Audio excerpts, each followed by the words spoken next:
Welcome to Mathematics with Suleiman, and I am currently still discussing paper 1 of the Gauteng prelim paper of 2025.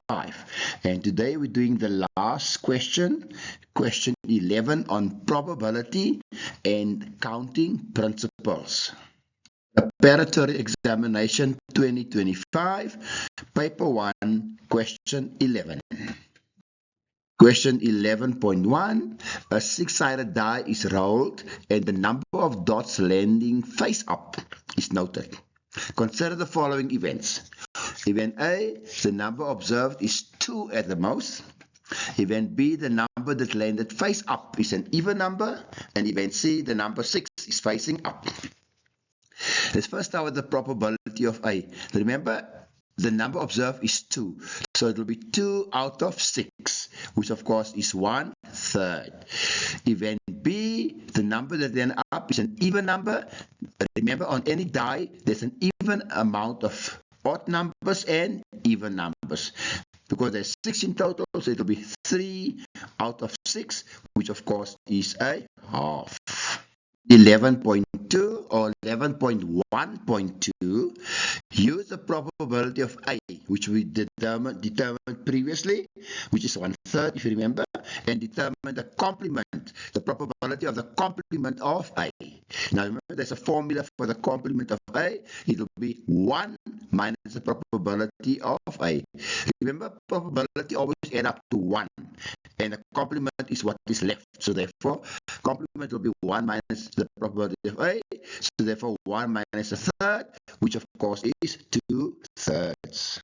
11.1.3, are the events mutually exclusive? Give a reason for your answer. Now remember people, let me just remind you, 2 events are mutually exclusive if they cannot happen at the same time. So in other words, they have no outcomes in common. For example, rolling a die. Let's say event A is getting an even number, so it will be 2, 4, 6. Let's say event B is getting an odd number, 1, 3, 5. Now you can see they have nothing in common, so therefore they are mutually exclusive. Or you remember the formula, the probability of A or B is the probability of A plus the probability of B. So therefore in our example, A is 1 and 2, B is 2, 4, 6, and C is 6. So A and B share a 2, B and C share a 6. So therefore they do have numbers in common. So therefore the answer is no. They are not mutually exclusive.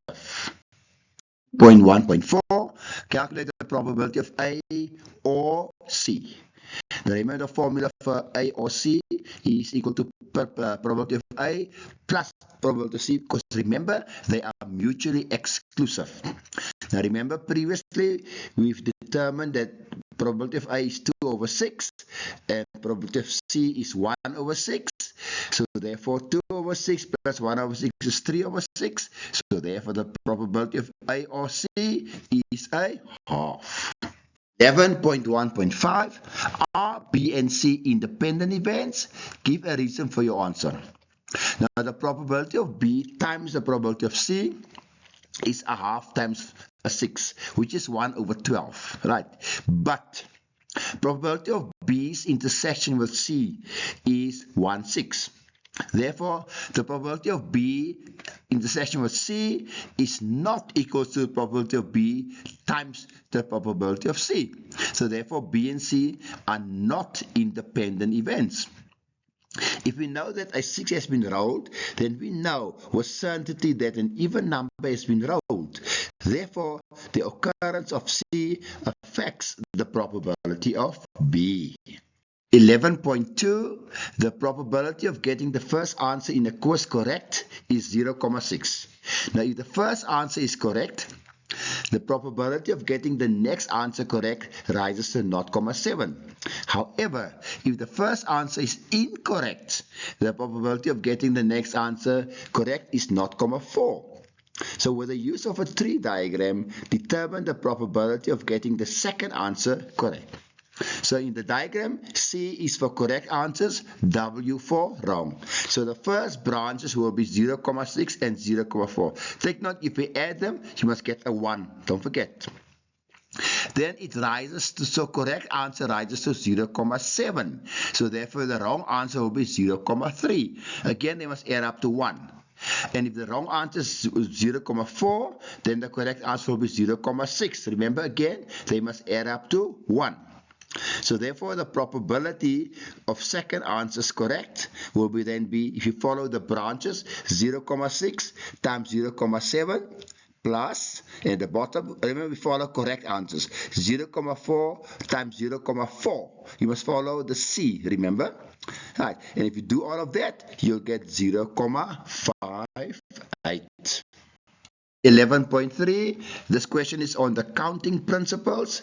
Now the discus cage on an athletics field must be moved to a different position. 5 boys from a group of 15 boys must be selected to perform this task. How many different groups of 5 boys can be selected? Now since we are selecting 5 boys from 15 and the order in which they are selected does not matter, we use then the combination. 15 boys, combination of 5 will give you then 15 factorial divided by 5 factorial into 15 minus 5 factorial. That gives you then 15 factorial divided by 5 factorial times 10 factorial. So you cancel the 10 factorial, right? So then you end up with 15 times 14 times 13 times 12 times 11 divided by 5 times 4 times 3 times 2 times 1. Remember, 10 factorial cancelled. And then that gives you 360,000, 360 divided by 120. So therefore the answer is 303,003 different groups of boys. Not an easy one, I must admit. Thank you for watching Mathematics with Suleiman. Please don't forget to share, like and subscribe. Remember, subscription is free, and with your subscription, it can help me and encourage me to do more videos.